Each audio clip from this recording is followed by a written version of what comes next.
எவ்வளோ பேருக்கு இந்த வீடியோ போய் சேரும் அப்படின்னு தெரியல. பட் உங்களுக்கு இந்த வீடியோ வந்துச்சு அப்படின்னா I am so very glad because this is going to change your life. Hi guys, அனைவருக்கும் வணக்கம். I am Aishwarya Rengan. என்ன நீங்கள் முதல் முறையாக பார்க்குறீங்க அப்படின்னா நம்மளுடைய யூடியூப் சேனலில் உங்களுடைய வாழ்க்கையை நீங்களே எப்படி நீங்கள் ஆசைப்பட்ட வாழ்க்கையை உருவாக்கலாம் அப்படின்னு சொல்லி நிறைய டிப்ஸ், ட்ரிக்ஸ் அண்ட் டூல்ஸ் பார்க்குறோம்.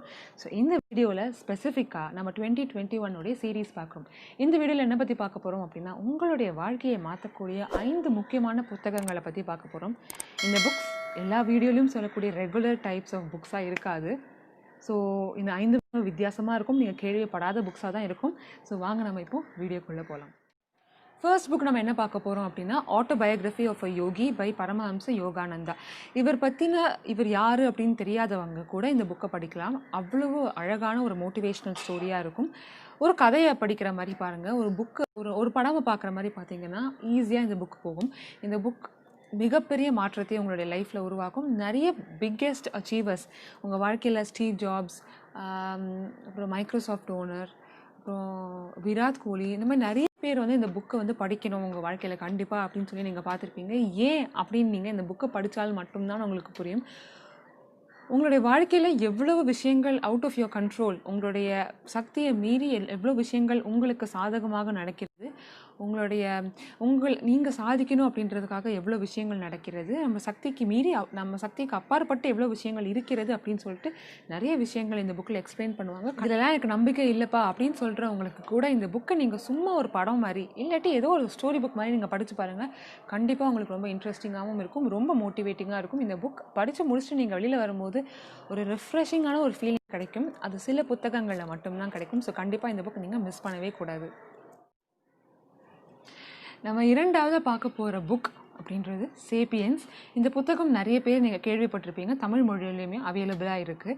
இந்த புத்தகம் ஏன் நம்ம கண்டிப்பாக படிக்கணும் அப்படின்னா, மனிதன் எப்படி குரங்கிலிருந்து இப்போ இருக்கக்கூடிய ஒரு சூழ்நிலைக்கு மாறினான், எப்படி இவல்யூஷன் நடந்துச்சு, எப்படி பலதரப்பட்ட ஆர்கானிசம்ஸ் அப்படின்னு சொல்லக்கூடிய டிஃப்ரெண்ட் க்ரீச்சர்ஸ் எல்லாமே வந்து எக்ஸ்டெண்ட் ஆன பிறகும் மனித இனம் அப்படின்றது மட்டும் ஏன் இன்னும் உயிரோடு இருக்குது, அது எப்படி இவால்வ் ஆகி கொண்டே இருக்குது, இன்னும் ஃப்யூச்சரில் எப்படிலாம் மாறக்கூடிய வாய்ப்புகள் இருக்குது, மனிதன் கண்டுபிடித்த மிகப்பெரிய கண்டுபிடிப்புகளில் இந்த டெக்னாலஜி அப்படின்றது நம்மளுடைய மனித இனத்தை எந்த அளவுக்கு பாதிக்கிறது, போத் அட்வான்டேஜ் அண்ட் டிஸ்அட்வான்டேஜ் அப்படின்னு சொல்லி இந்த டெக்னாலஜியை பயன்படுத்தி மனிதர்கள் எந்த அளவுக்கு மேம்படுவார்கள், இந்த டெக்னாலஜினாலேயே மனிதர்களுக்கு எந்த அளவுக்கு பாதிப்புகள் இருக்கும் அப்படின்னு சொல்லிட்டு நிறைய டாபிக்ஸ், நம்ம எப்படி உருவானோன்றதுலேருந்து நாம் நாளைக்கு என்னவா ஆக போகிறோன்ற வரைக்கும் அந்த தெளிவாக கிளியராக என்னெல்லாம் நடக்க போகுது அப்படின்றது அழகாக சொல்லியிருக்காங்க ஹிஸ்டாரிக்கல் ஃபேக்ட்ஸோட.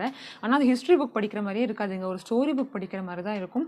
அண்ட் ஒரு படம் பார்த்தா எப்படி இருக்கும் அந்த மாதிரி இருக்கும். ஸோ அந்த புத்தகத்தை படித்து அந்த புக்கை மூடி வைக்கும் போது ஒரு சந்தோஷம் கிடைக்கும் பாருங்கள், இவ்வளவு இருக்கா நமக்கு தெரியாதது அப்படின்னு ஒரு ஃபீலிங் கிடைக்கும். ஸோ அதுக்காகவே இந்த புத்தகம் நீங்கள் கண்டிப்பாக உங்கள் வாழ்க்கையில் ஒரு முறையாவது படிக்கணும். நான் மூன்றாவதாக பார்க்க போகிற புக் வந்து 5 AM கிளப். ராபின் சர்மாவுடைய எல்லா புத்தகங்களுமே நம்மளுடைய வாழ்க்கைக்கு மிக அழகான ஒரு கதை, ஒரு ஃபேக்ட் சொல்லிக் கொடுக்குற மாதிரி தான் இருக்கும். இந்த 5 AM கிளப் நான் ஏன் ஸ்பெசிஃபிக்காக எடுத்திருக்கேன் அப்படின்னா, மனிதனுடைய இயல்பு வாழ்க்கை யதார்த்தமாக நம்ம மனிதர்கள் அப்படின்னு இருக்கும்போது குரங்கிலிருந்து மனிதனாக ஆகும்போது நீங்கள் சாப்பியன்ஸ் புக்கை படிக்கும்போது உங்களுக்கு இன்னும் பெட்டராகவே புரியும். வெளிச்சம் சூரியன் எப்போ உதிக்கிறதோ அப்போ தான் வந்து மனிதன் வந்து எல்லா வேலையும் துவங்குவான். ஸோ சூரியன் வந்து அஸ்தமனம் ஆகும்பொழுது எல்லா வேலையும் முடித்துட்டு தூங்கணும் அப்படின்றது அவனுடைய முக்கியமான பிரதான வேலையாக இருக்கும்.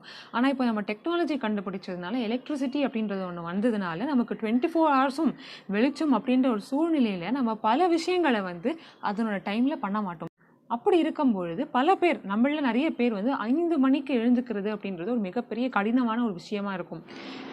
இந்த கான்செப்ட் வந்து நம்ம ஒரு வெஸ்டர்ன் கான்செப்டாக இந்த புத்தகத்தில் இருந்தாலும் ஆக்சுவலாக நம்ம கல்ச்சர்லேயே வந்து அந்த பிரம்ம முகூர்த்தத்தில் வந்து வேக்கப் பண்ணக்கூடிய அந்த டைமில் வந்து ஒரு ஆஸ்பீஷியஸான ஒரு டைம் அப்படின்னு சொல்கிறாங்க. நம்மளுடைய மூதாதையர்கள்லாம் வந்து அவ்வளவு எளிதாக அந்த 4-4:30 எழுந்து அவங்களோட டெய்லி வாழ்க்கையை வந்து வாழ இருந்த அந்த சூழ்நிலை இப்போ கொஞ்சம் கொஞ்சமாக மாறி நமக்கு நார்மல் டைமிங் அப்படின்றதே வந்து மார்னிங், ஈவினிங், நைட் அப்படின்ற எந்த ஒரு பாகுபாடும் இல்லாமல் எந்த வேலையும் எப்போ வேணால் செய்யலாம் அப்படின்ற ஒரு வித்தியாசம் வந்ததுனால அந்த 5 மணி 4 மணி அப்படின்றதோடைய முக்கியத்துவம் நம்ம எல்லாருமே மறந்து போயிட்டோம். இந்த புத்தகம் நீங்கள் படித்தீங்க அப்படின்னா அந்த 5 மணிக்கு அந்த காலையில் இருக்கக்கூடிய அந்த ஃப்ரெஷ்னஸ் அதையும் அப்பாற்பட்டு என்னென்ன நல்ல விஷயங்கள் இருக்குது அப்படின்றத நம்ம தெரிந்து கொள்ளலாம். ஸோ கண்டிப்பாக இந்த புத்தகம் நீங்கள் எல்லோரும் படிக்க வேண்டும். நான் இதுவரையில் சொன்ன 3 புத்தகங்களுமே நான் படித்து முடித்து விட்டேன். ஆனால் 4வது சொல்லக்கூடிய இந்த புக் அர்த்தமுள்ள இந்து மதம் அப்படின்ற இந்த புத்தகத்தை நான் கண்டிப்பாக 2021 படிக்கணும் அப்படின்னு ஆசைப்படுறேன். நான் இந்த புக்கும் வாங்கி வச்சுட்டேன். ஏன் இந்த புக் நான் எல்லாருமே படிக்கணும் அப்படின்னு ஆசைப்படுறேன் அப்படின்னா, ஃபர்ஸ்ட் ஆஃப் ஆல் இது வந்து கவிஞர் கண்ணதாசன் அவர்களால் எழுதப்பட்ட ஒரு புத்தகம். அவர்களுடைய வரிகள் நம்ம எல்லோருக்குமே வந்து ஒரு நீங்காத இடம் பிடித்திருக்கும் நம்மளுடைய மனங்களில். அதையும் தாண்டி ஒரு நாத்திகராக இருந்த அவர் ஏன் சடனாக ஒரு ஸ்பெசிஃபிக்கான ரிலிஜன் ஒரு என்ன மனமாற்றத்தின் காரணமாக இந்த ஒரு புத்தகத்தை எழுதணும் அப்படின்னு தோணுச்சு. அந்த அளவுக்கு ஒரு ஸ்ட்ராங் பிலீவராக இருந்தார் நாத்திகம் மேலே. அதாவது அவ்வளோ பெரிய ஏத்திஸ்டாக இருந்த அவருக்கு என்ன மனமாற்றம் ஏற்பட்டது, அவருடைய மைண்டு என்ன சொல்லிச்சு அப்படின்றத தெரிந்து கொள்வதற்காக தான் நான் மெயினாக இந்த புக்கு நான் வாங்கியிருக்கேன். இது பல தலைமுறைகளாகவே இந்த புத்தகம் தான் ஆக்சுவலாக அவருக்கு வந்து ஒரு மிகப்பெரிய இடத்திற்கு கொண்டு போய் சேர்ந்து. அதாவது இதுக்கு முன்னாடி ஒரு மிகச்சிறந்த பாடல் ஆசிரியராக பார்த்து கொண்டிருந்த மனிதர்கள், மக்கள், ரசிகர்கள் அந்த புத்தகத்திற்கு பிறகு அவருக்கு ஒரு வேறு தரப்பட்ட ஒரு ரெஸ்பான்ஸ் கொடுத்தாங்க. ஸோ அந்த புத்தகத்தில் அப்படி என்ன இருக்குது, அந்த இமோஷன் அவர் கடந்து வந்த அந்த பாதையை நானும் ஃபீல் பண்ணணும் அப்படின்னு ஆசைப்பட்டேன். ஸோ அதுக்காக இந்த புக் நீங்கள் எல்லாருமே படிக்கணும் அப்படின்னு நினைக்கிறேன். கண்டிப்பாக இந்த புக் உங்களுக்கும் பிடிக்கும். நான் 5வது சொல்ல இருக்கக்கூடிய இந்த புத்தகம் நீங்கள் கேள்விப்பட்டிருப்பீர்களா அப்படின்னு தெரியல. இந்த புத்தகம் பேர் from the beginning of time by Ganesh Swaminathan. இந்த புத்தகம் நீங்கள் ஏன் படிக்கணும் அப்படின்னா ஒரே ஒரு முக்கியமான ரீசன் தான். நம்ம பல இன்ஸ்டன்சஸில் வந்து அஸ்ட்ரானமி அப்படின்னு கேள்விப்பட்டிருப்போம். அதாவது நம்ம விண் உலகம், மண் உலகம், இந்த உலகம் எப்படி தோன்றியது, மில்கி வே, பிக் பேங் தியரி அப்படின்னு நிறைய புவியியல் ஆராய்ச்சிகளின் மூலம், சயின்டிஃபிக்கான ரிசர்ச்சின் மூலம் என்ன நடந்துச்சு, இந்த உலகம் எப்படி உருவானது அப்படின்னு சொல்லி நிறைய விஷயங்கள் கேள்விப்பட்டிருப்போம். ஆனால் இந்த விஷயங்கள் எல்லாமே நம்மளுடைய எல்லா கல்ச்சர்லேயுமே இருக்கக்கூடிய புராணங்கள், அந்த நூல்களில் கதைகளாக நம்ம பார்த்துருக்கோம். அது உண்மையான கதைகள் அப்படின்றது நமக்கு யாருக்குமே தெரியாது.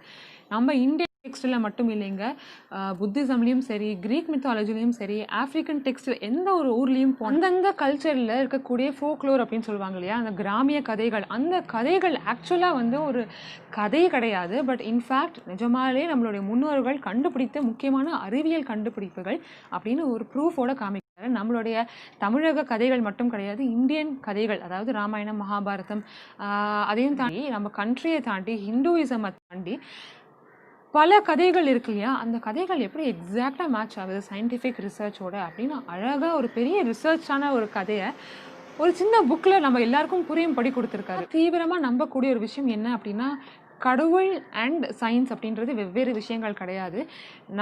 இந்த சயின்ஸ் அப்படின்றது எல்லாருக்கும் புரியாது அப்படின்ற காரணத்தினால் கதைகள் மூலமாகவும் கடவுள் மூலமாகவும் அந்த சயின்ஸ் அப்படின்றத நமக்கு எக்ஸ்பிளைன் பண்ணுறாங்க அப்படின்றது என்னுடைய எண்ணம். அதை வந்து எக்ஸாக்டாக இந்த புக்கில் நமக்கு எக்ஸ்பிளைன் பண்ணுறாங்க. ஸோ நீங்கள் இந்த புக்கை படிக்கும்போது தான் உங்களுக்கு தெரியும், நம்ம கதை அப்படின்னு நினச்சா பல விஷயங்கள் நிஜமாலே நம்ம முன்னோர்கள் இப்போ கண்டுபிடிக்கிறதுக்கு முன்னாடியே பல்லாயிரக்கணக்கான வருடங்களுக்கு முன்னாடியே இந்த கதைகளாக நமக்கு உருவாக்கி நமக்கு கண்டுபிடிச்சு நமக்கு அதை கொடுத்துருக்காங்க அப்படின்றது. ஸோ இந்த புத்தகம் படித்து முடித்த பிறகு எனக்கு தூக்கமே வரல. அந்த அளவுக்கு ஒரு ரிச்சான டெக்ஸ்ட். உங்களுக்கு கண்டிப்பாக இந்த புத்தகம் பிடிக்கும் அப்படின்னு நினைக்கிறேன்.